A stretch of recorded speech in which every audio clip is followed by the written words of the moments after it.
但係點知嗰啲地產商咧到而家仲未死喎？點解未死咧？喺溫州有好多錢借喎，溫州有好多啲地下銀行啊！溫州人咧就好團結嘅，佢我間屋企咧就攞啲錢交俾你，咁你就開咗一間地下錢莊，今日就做第二咯。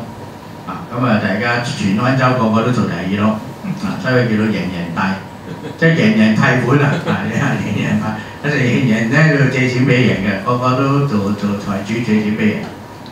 但係咧，佢收個息太高，高到有啲都真係點搞唔掂。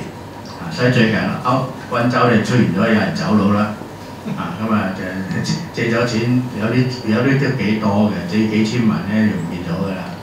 走咗佬，走咗佬當年都佢哋其實唔係一個人嘅，唔係一個人嘅，佢哋係集資嘅一群人。大家集資，然後交俾我去放數。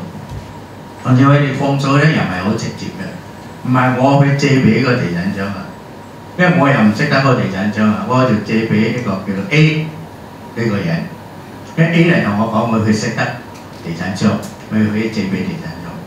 咁我就借咗俾 A， 其實 A 都唔識嗰個地產商嘅，嗱 A 咧就識咗一個叫做 B 嘅人，咁 B 嘅人咧都唔識嘅 ，B 嘅人佢識得一個 C 嘅人，最後係 C 就走去借俾個地產商，所以咧佢就一群人集資，然後經過 A、B、C、D 然後最後錢咧借咗唔知邊俾邊個嘅，經過幾籌，咁我借俾 A， 咁我收佢20厘 ，A 咧借俾 B。收佢30厘 ，B 借俾 C 收佢40厘，佢係咁樣一層一層咁借出去㗎嘛。